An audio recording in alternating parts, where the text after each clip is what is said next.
नमस्कार, आभार, अभिनंदन। एक नई और ताजगी भरी सुबह की शुरुआत हो चुकी है और आपका पसंदीदा कार्यक्रम बिहार बिहान लेकर मैं अनामिका एक बार फिर आपसे जुड़ गई हूँ। आप सभी प्यारे दर्शकों का बहुत स्वागत करती हूँ। कार्यक्रम की शुरुआत कुछ यूँ करना चाहूँगी कि ये ज़िंदगी बहुत प्यारी है, इससे प्यार करो। माना अभी है रात, तुम सुबह का इंतज़ार करो। वो दिन भी आएगा जिसकी चाह है तुम्हें, बस तुम खुद पर एतबार करो।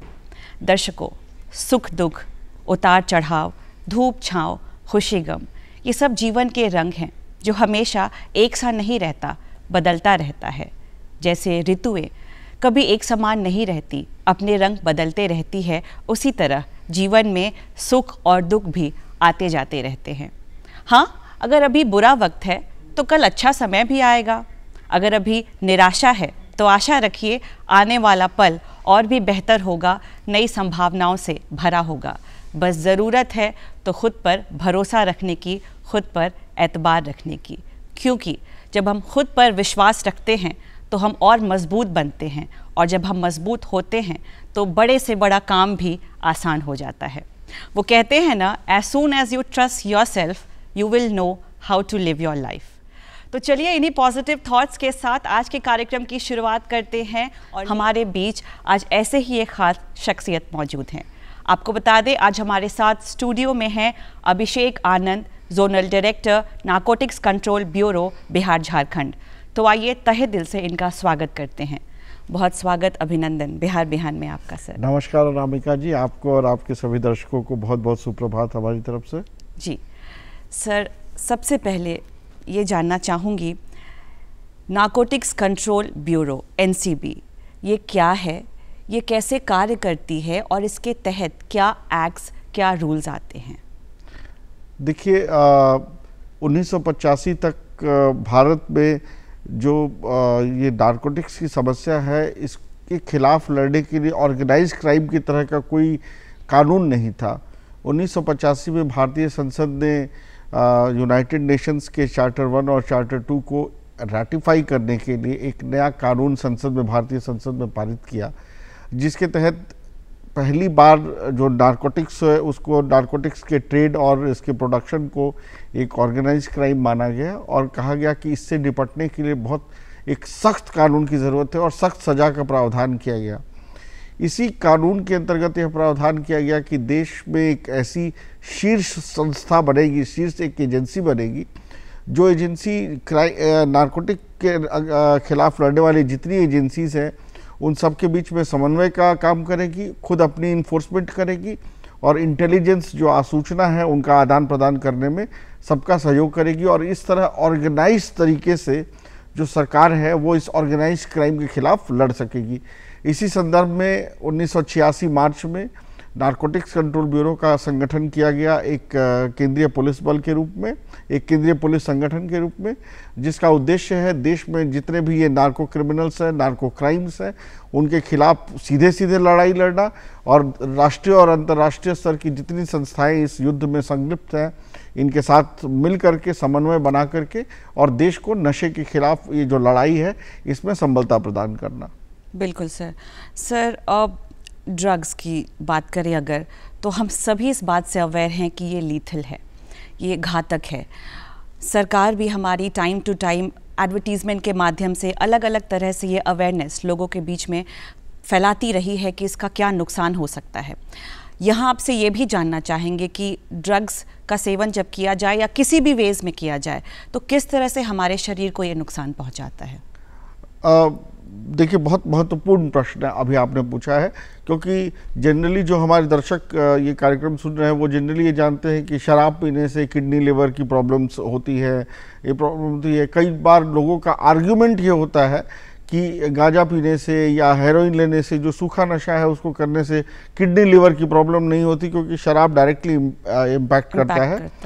तो जो लोग ये आर्ग्यूमेंट देते हैं उनको मैं थोड़ा सा इसका एनालिसिस बता दूं। देखिए, लॉन्ग टर्म इम्पैक्ट और short term impact, physiological impact और साइकोट्रोपिक इम्पैक्ट, 4 तरह के इम्पैक्ट जो हैं ये नारकोटिक्स जो है आपके शरीर में करते हैं।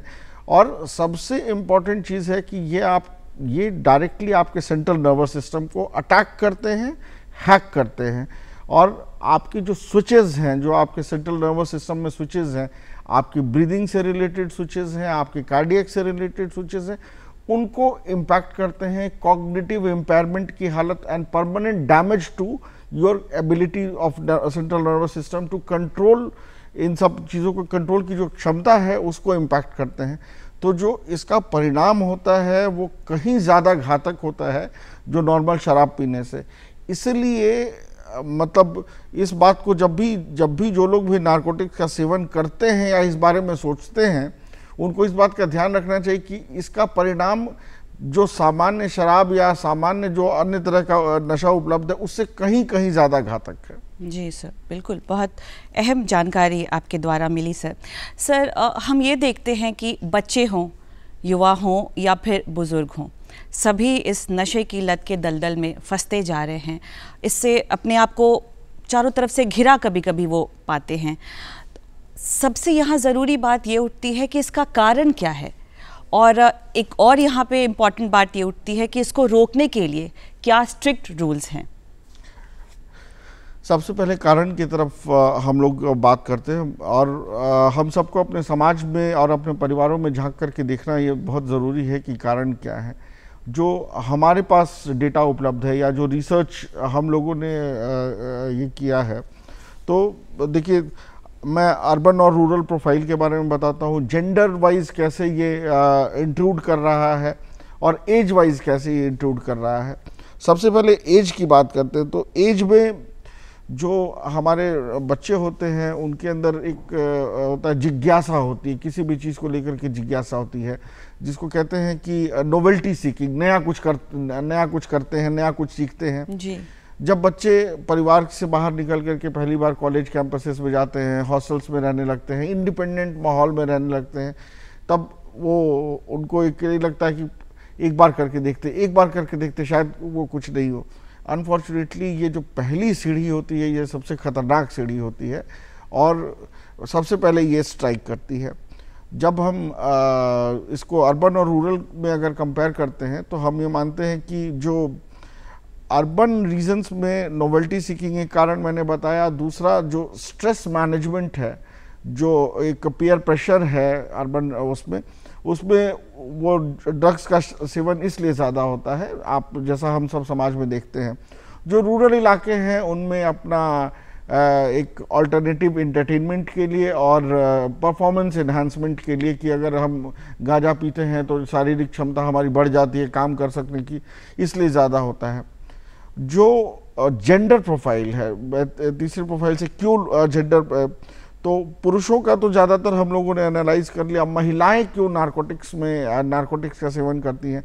तो देखिए अभी तक महिलाओं में ये जो समस्या थी पिछले 10-15 वर्ष पहले तक, ये फ्रिंज फीमेल ग्रुप था जो कि अलोन है, डिफरेंट तरह के अदर क्राइम्स में इन्वॉल्व है, डिफरेंट तरह के अदर इलीगल इलिसिट एक्टिविटीज़ में इन्वॉल्व है, वो जो महिलाएं थी वो इसका सेवन करती थी माना जाता था। लेकिन हम लोग ऐसा देख रहे हैं कि जैसे जैसे कॉरपोरेट कल्चर देश में बढ़ रहा है, मल्टीनेशनल कल्चर देश में बढ़ रहा है, और जो शराब और सिगरेट का जो कल्चर है वो इजीली एक्सेप्टेबल हो रहा है। आज अगर आप 20 वर्ष पहले की सोसाइटी को और आज की सोसाइटी को कंपेयर करें तो महिलाओं का शराब पीना या सिगरेट पीने की जो एक्सेप्टेबिलिटी है सोसाइटी में वो बहुत तेज़ी से बढ़ी है। और हम लोग ऐसा मानते हैं कि जो शराब और सिगरेट है ये एंट्री लेवल एडिक्टिव्स है। अगर आप सबसे पहले इनको एक्सेप्ट कर लेते हैं तो सिगरेट से गांजे तक जाना या गांजे से हेरोइन तक जाना कोई बहुत लंबी दूरी तय करना नहीं होता। तो ये फर्स्ट लेवल एडिक्टिव्स जो हैं इनकी एक्सेप्टेबिलिटी महिलाओं में जैसे जैसे बढ़ रही है वैसे वैसे सामान्य घर की महिलाओं में भी जो कॉरपोरेट में हैं और जो अन्य तरह का कार्य कर रही हैं उनके भीतर भी जो नारकोटिक्स का ये है उसकी नारकोटिक्स के सेवन की प्रवृत्ति बढ़ रही है। एक और चीज़ हम लोग देख रहे हैं कि महिलाएं जो हैं वो पहले नारकोटिक्स के कारोबार में बहुत कम इन्वॉल्व हुआ करती थी। जो कारोबार है अभी हम बहुतायत में देख रहे हैं कि ऑर्गेनाइज्ड क्राइम हैंडल करने के रूप में, कुरियर्स के रूप में, इधर से उधर सामान ले जाने के रूप में, महिलाओं का काफ़ी ज़्यादा इस्तेमाल हो रहा है कि कोई उन पर शक न कर पाए। और ये बहुत दुर्भाग्य का विषय है कि एक इन्फोर्समेंट एजेंसी के रूप में कई बार हम लोगों को महिलाओं को, जिनके खिलाफ हम लोग के पास अक्यूट इंटेलिजेंस होती है, महिलाओं को रोकना पड़ता है, उनकी चेकिंग करनी पड़ती है जो एस्टैब्लिश प्रोसीजर है उसके अंडर में।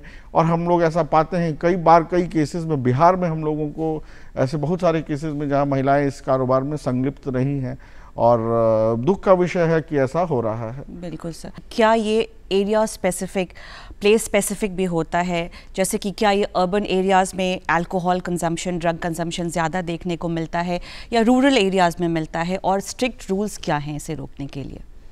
देखिए, अगर हम पूरी प्रोफाइलिंग की बात करें तो आप अर्बन एरियाज़ और रूरल एरियाज़, जैसे लिकर की प्रॉब्लम है, ये दोनों जगह कॉमन प्रॉब्लम है। अर्बन एरियाज़, रूरल एरियाज़ में दोनों जगह प्रॉब्लम है। But type of opioids and type of narcotics and multiple use of narcotics, ये जो है ये अर्बन एरिया और रूरल एरिया को डिफ्रेंशिएट करता है। अब जैसे जैसे रूरल एरियाज़ है तो जनरली आप पाएंगे कि देश के अलग अलग रूरल एरियाज़ में जैसी जो जगह है वहाँ अलग अलग तरह का नारकोटिक्स का सेवन होता है। जैसे अगर आप एक लाइन बांट दे तो पंजाब, हरियाणा, राजस्थान, मध्य प्रदेश और इन जगहों पे, बिहार में भी जो साउथ बिहार है हमारा, जो गया और उस मगध के इलाके हैं, इनमें ट्रेडिशनली अफीम की खेती और अफीम से रिलेटेड चीज़ें होती हैं। तो अफीम और अफीम से रिलेटेड उत्पाद ग्रामीण इलाकों में इनका सेवन होता है। अगर आप हम नॉर्थ ईस्ट, उड़ीसा, उत्तर बिहार और इन सब जगहों की बात करें तो यहाँ जनरली जो कैनाबिस फैमिली है, जो गांजा, चरस, इन सब चीज़ों का सेवन ट्रेडिशनली होता है, क्योंकि जो चीज़ लोकली अवेलेबल है, लोकली प्रोक्योर की जा सकती है। लेकिन अब जब हम अर्बन और रूरल प्रोफाइल में जब डिफरेंस की बात करते हैं तो हम ये देख रहे हैं कि जहाँ रूरल प्रोफाइल में जो नारकोटिक्स का सेवन है वो एक ड्रग तक सीमित है। ज़्यादातर जगहों में, जैसे अगर पूरा ग्रामीण इलाका गांजे का सेवन कर रहा है तो गांजा ही रहेगा, अफीम और अफीम के उत्पादों का सेवन कर रहा है तो अफीम ही रहेगा। लेकिन शहरी इलाकों में एक कॉम्प्लेक्सिटी है कि जनरली हम पाते हैं कि जो आदमी एक ड्रग का सेवन कर रहा है वो मल्टीपल ड्रग का सेवन कर रहा है। वो गांजा भी लेता है, वो हेरोइन भी लेता है। दूसरा जो सिंथेटिक ड्रग्स है, पार्टी ड्रग्स है, एक्सटेसी ड्रग्स है और यूफोरिक ड्रग्स है, जो साइकोट्रोपिक मेडिसिन्स हैं, जो फार्मास्यूटिकल साइकोट्रोपिक मेडिसिन्स हैं, इस तरह के जो कॉम्प्लेक्स मेडिसिन्स हैं, इनका सेवन अर्बन इलाकों में बहुत बढ़ रहा है। एक तो देखिए अफोर्डेबिलिटी, ये महंगी चीज़ें होती हैं तो इनकी कॉस्ट अफोर्डेबिलिटी ज़्यादा होती है, तो शहरों में ही इनको अफोर्ड किया जा सकता है और ग्रामीण इलाकों में इनको अफोर्ड नहीं किया जा सकता। दूसरा कि जो शहरी इलाकों में जो लेने वाले लोग हैं उनके प्रोफाइल की कॉम्प्लेक्सिटी होती है, मतलब अलग अलग अन्य तरह के मानसिक अवसाद, डिप्रेशन, पीयर प्रेशर, इनकी वजह से वो लोग लेते हैं, और जिसकी वजह से जो प्रोफाइल है वो कहीं ज़्यादा, वो उसमें ओपाइड भी शामिल है, उसमें कैनबिस फैमिली के गांजा, चरस भी शामिल है, उसमें सिंथेटिक उत्पाद जैसे LSD, मेथाम्फेटामाइन जैसी चीज़ें भी शामिल है। तो डिफरेंस जो है वो बहुत ज़्यादा है अर्बन और रूरल कंजम्पशन में। जहाँ तक कानून की बात है और नियम की बात है, इनको कैसे कंट्रोल किया जाता है, देखिए मैं आपको आपके माध्यम से सारे दर्शकों को भी ये बताना चाहूँगा कि जो कानून है वो भारत के में जितने कानून हैं उनमें से one of the toughest, strictest कानून जो है नारकोटिक्स के खिलाफ लड़ने के लिए NDPS एक्ट 1985 है। सख्त से सख्त सज़ा का प्रावधान है, मतलब सबसे पहले सज़ा जो है इसमें प्रोग्रेसिव तरीके से बांटी गई है। अगर आप स्मॉल क्वांटिटी का सेवन करते हैं, अगर आपके पास स्मॉल क्वांटिटी सीज होती है, अगर आपके पास इंटरमीडिएट क्वांटिटी सीज होती है और अगर आपके पास कमर्शियल क्वांटिटी सीज होती है, तो इवन कम क्वांटिटी सीज होने में भी अच्छी खासी सज़ा का प्रावधान है। और अगर कमर्शियल क्वांटिटी सीज होती है तो 20 वर्ष की सश्रम सज़ा और उसके साथ फाइन का प्रावधान है इसके अंदर में। और इसके अलावा एक प्रिवेंटिव डिटेंशन का, मतलब भारत में कुछ ही कानून ऐसे हैं जहां की न्यायपालिका की सज़ा देने के बगैर भी आपको 1 साल की प्रिवेंटिव डिटेंशन में रखा जा सकता है। और NDPS एक्ट के अंदर में पिट NDPS एक प्रोविज़न है जिसके अंदर में आपको एग्जीक्यूटिव द्वारा एक तय प्रक्रिया के तहत, अगर आप बार बार उस अपराध में लिप्त होते हैं और आपको न्यायालय से सज़ा दिलाने में टाइम लग रहा है, तो एक प्रोसीजर है जिसके द्वारा आपको बिना सजा मिले ही 1 साल तक के लिए बंदी गृह में रखा जा सकता है। और बिहार में हम लोगों ने इस जो प्रोविज़न है इसका इस्तेमाल किया है उन लोगों के खिलाफ जो लोग बहुत चालाकी से कानून के लंबे हाथों से बचने की कोशिश करते रहे हैं।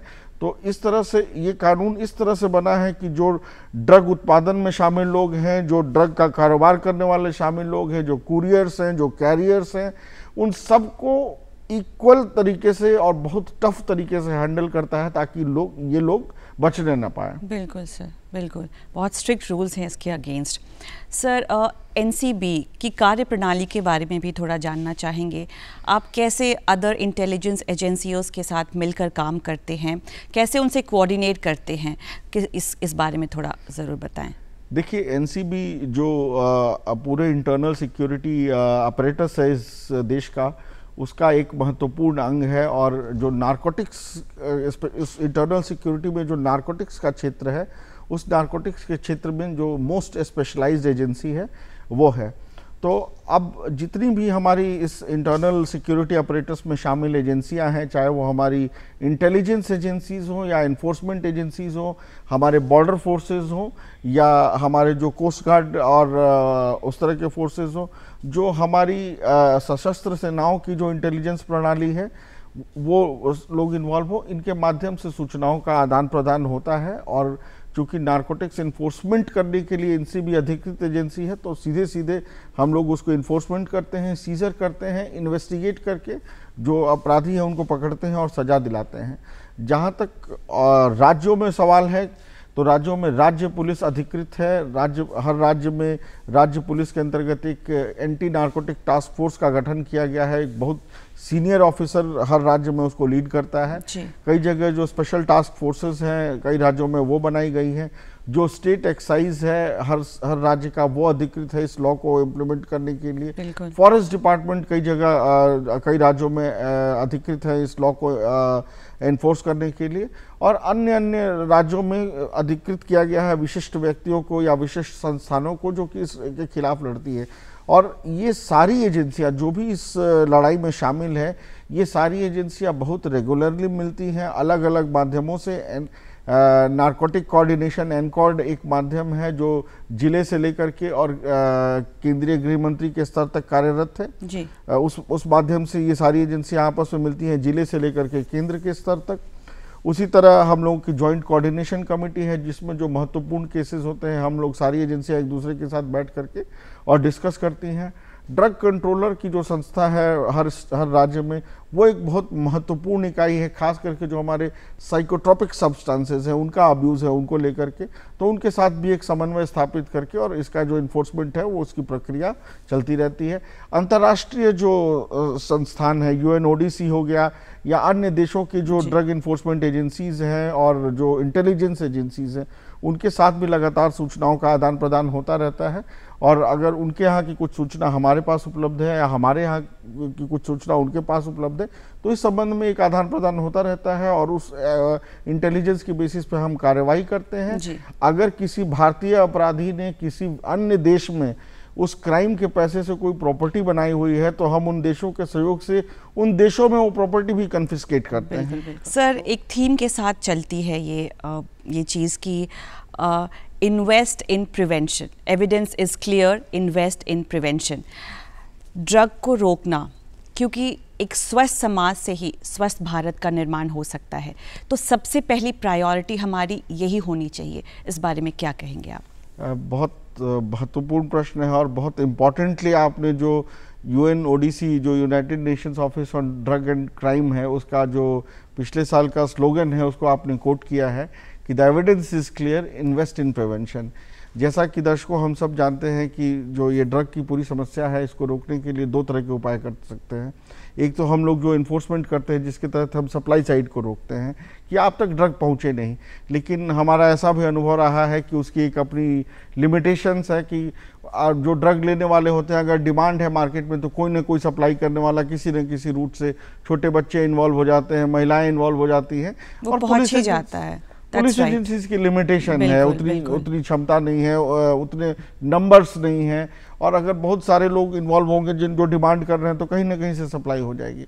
तो एक बेटर स्ट्रैटेजी जो यूनाइटेड नेशंस ओएनडीसी ने आपने जस्ट जिक्र किया, एक बेटर स्ट्रैटेजी है कि हम अवेयरनेस की तरफ लोगों को बताएं। जो वल्नरेबल ग्रुप है हमारा, जो इस हम ये मानते हैं युवा ग्रुप है, जो हमारा थोड़ा वीकर सेक्शन है, उसको हम ये बताएं कि इससे क्या क्या हानि हो सकती है, क्या क्या इससे प्रॉब्लम्स आपको फ्यूचर में क्रिएट हो सकती है, इसका जो कॉस्ट है, आज आप इसको समझ रहे हैं कि ये बिना कॉस्ट के इजीली आप सूखा नशा ले रहे हैं, लेकिन कल को फ्यूचर में इसका जो सोशल कॉस्ट है, आपका जो परिवार के ऊपर कॉस्ट है, वो कितना ज़्यादा ये कॉस्टली पड़ेगा। कहने का मतलब है अवेयरनेस फैलाना बहुत जरूरी है। अवेयरनेस जो है इस एक बेटर स्ट्रैटेजी है। आप बड़े लोगों तक पहुंच सकते हैं, ज़्यादा लोगों को इम्पैक्ट कर सकते हैं कि वो ड्रग्स तक पहुंचे ही नहीं। वो प्रिवेंशन की स्ट्रैटेजी है, वो ड्रग्स तक पहुंचे ही नहीं। जब डिमांड नहीं होगी तो सप्लाई अपने आप कम हो जाएगी। तो मुझे लगता है कि ये बहुत अच्छी स्ट्रैटेजी। हम लोग भी आपके माध्यम से, जैसे अभी यहाँ बैठे हैं, और भी अन्य सूचना और जनसंपर्क के माध्यम से हम लोग अपनी भी वर्कशॉप्स करते रहते हैं स्कूल कॉलेजेस में। उनके माध्यम से हम जो वल्नरेबल ग्रुप है उनको हम समझाते हैं कि आप इस ड्रग्स के से दूर रहिए, क्यों दूर रहिए और कैसे दूर रहिए। अगर हमारी आपको मदद की आवश्यकता हो तो कैसे आपको हमारी मदद मिल सकती है। बिल्कुल सर, यहाँ पे सर मदद की बात आपने कही। सर अगर कोई व्यक्ति मादक पदार्थ का सेवन कर रहा है और अगर किसी को इस बात की जानकारी हो जाती है तो वो सूचना मदद के लिए आप तक कैसे पहुंचाई जाए? क्या कोई हेल्पलाइन नंबर है जो आप लोगों तक शेयर करना चाहेंगे कुछ? बिल्कुल, इस बारे में भारत सरकार ने अन्य एजेंसियों के साथ मिलकर के और बहुत एक सोच समझ के, और पिछले वर्ष माननीय गृह मंत्री भारत सरकार ने 18 जुलाई को नेशनल नारकोटिक्स हेल्पलाइन मानस, जिसका नंबर 19331933 है, उसका उद्घाटन किया। इसके माध्यम से जितने भी लोग हैं, देशवासी हैं, उनको सहायता उपलब्ध कराई जाती है। अगर आपके पास मादक पदार्थों के उत्पादन, उनके सेवन और उनका व्यापार है, उससे संबंधित कोई सूचना है, अगर आपके समाज में कोई इसको लेकर के दूषित कर रहा है, उसके बारे में कोई सूचना है, तो आप वो हमको इन्फोर्समेंट के लिए दे सकते हैं। इसके अलावा अगर आपके परिवार में, समाज में, दोस्तों में कोई अगर इसमें जिस इम्पैक्टेड है, जो एडिक्शन जिसको हो गया है, किसी काउंसलिंग की आवश्यकता है, तो आप उस माध्यम से काउंसलिंग की प्राप्ति कर सकते हैं। किसी को रिहैबिलिटेशन, पुनर्वास चाहिए, डी एडिक्शन सेंटर्स की तरफ जाना है, तो इस 19331933 मानस हेल्पलाइन के माध्यम से आप इन जगहों की जानकारी भी प्राप्त कर सकते हैं। और एक अश्योर्ड वे में, क्योंकि इसमें जो भारत सरकार का सामाजिक कार्य मंत्रालय है वो भी हम लोगों का सहयोगी है, अन्य जो मंत्रालय हैं, स्वास्थ्य मंत्रालय, और वो तो एक पूरा जो पैराफर्नेलिया है वो क्रिएट किया गया है ड्रग्स के खिलाफ। जो ये प्रिवेंटिव इकोसिस्टम बनाने में एक पूरा वो क्रिएट किया गया है। और इन सब का जो सेंट्रलाइज्ड नंबर है वो मानस की हेल्पलाइन है 1933, जिसके माध्यम से आप हमसे जुड़ सकते हैं। बिल्कुल सर। सर आपने रिहैबिलिटेशन की बात कही, तो ये रिहैबिलिटेशन सेंटर, रिहैब सेंटर्स जो होते हैं, वो किस तरह की मदद मुहैया कराते हैं उन लोगों को जो नशा से मुक्त होना चाहते हैं, जो इसे छोड़ना चाहते हैं? तो किस तरह की मदद मिल सकती है इन सेंटर से, और कैसे जानकारी हो उन्हें वहाँ तक जाने की, पहुँचने की?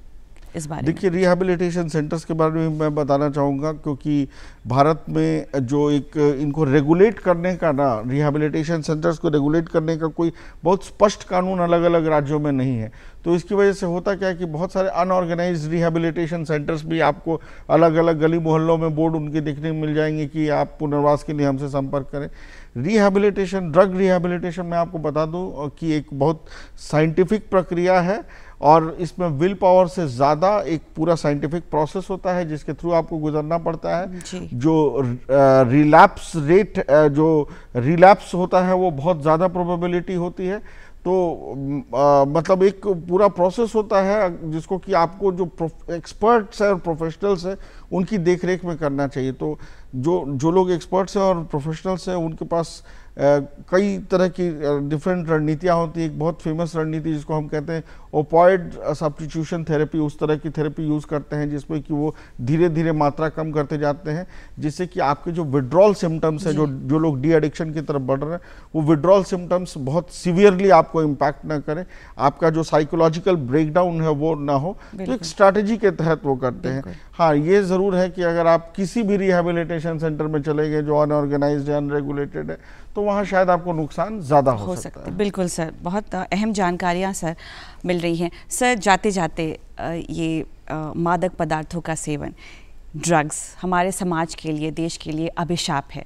क्या कहना चाहेंगे हमारे दर्शकों को, क्या मैसेज देना चाहेंगे इस पर? देखिए, भारत एक युवा देश है, हमारी ज़्यादातर आबादी अभी अपने काम करने के आयु वर्ग में है। हमारे पास ये मौका है कि हम इस अपनी प्रोडक्टिविटी को यूज़ करके भारत को एक विकसित देश बना दें। जो सबसे बड़ा चैलेंज है वो ये है कि ड्रग्स के माध्यम से कहीं जो हमारा ये वर्किंग कैपेबिलिटी है, प्रोडक्टिव कैपेबिलिटी है, वो हमसे छीन करके और भारत के पास जो ये मौका है आगे बढ़ने का, इसको हमेशा के लिए ख़त्म ना हो जाए। तो मेरा आप सबसे अनुरोध है कि आइए इस लड़ाई में हमारा और नारकोटिक्स कंट्रोल ब्यूरो का साथ दीजिए। आइए मिलकर छेड़े एक युद्ध नशे के विरुद्ध, हमारा साथ दीजिए ड्रग्स के खिलाफ इस लड़ाई में। हमारे साथी बनिए, हमारे सिपाही बनिए इस लड़ाई में। हमारे साथ सूचनाएं साझा कीजिए। हमसे अगर आपको किसी मदद की आवश्यकता हो, हमसे मदद लीजिए। नारकोटिक्स कंट्रोल ब्यूरो, मानस हेल्पलाइन और मैं व्यक्तिगत रूप से हमेशा आपके लिए उपलब्ध हैं। कभी भी झिझके नहीं। और देखिए, ड्रग्स बहुत ख़राब चीज़ है। अपने बच्चों को समझिए, उनका जीवन पनपने से पहले ख़त्म कर देगा ये वो। तो आइए उन सबको मिलकर बचाएं और एक स्वस्थ राष्ट्र का निर्माण करें। बिल्कुल, आइए छेड़े युद्ध नशे के विरुद्ध। से yes to life, no to drugs. Sir, आप कार्यक्रम में आए, इतनी तमाम जानकारियाँ आपने हमसे साझा की, इसके लिए बहुत बहुत आपका धन्यवाद। बहुत बहुत धन्यवाद आपको और आपके दर्शकों को भी। दर्शकों, तो घड़ी की सुई ने इशारा कर दिया है कार्यक्रम की समाप्ति का। पर जाने से पहले आपसे ये ज़रूर जानना चाहेंगे, आज का कार्यक्रम आपको कैसा लगा। इसके लिए आप हमें ख़त ज़रूर लिखें। इसके लिए हमारा पता नोट करें। निदेशक डीडी बिहार, दूरदर्शन केंद्र पटना, फ्रेजर रोड पटना 8000001। आप हमें ईमेल भी कर सकते हैं। हमारा ईमेल आईडी है director.ddkpatna@gmail.com। इसी के साथ इजाज़त दीजिए। कल फिर आपसे मुलाकात होगी एक नए मेहमान के साथ, एक नए विषय के साथ। तब तक अपना ख्याल रखिए, अपनों का ख्याल रखिए। Thank you for joining. Have a great day ahead. नमस्कार।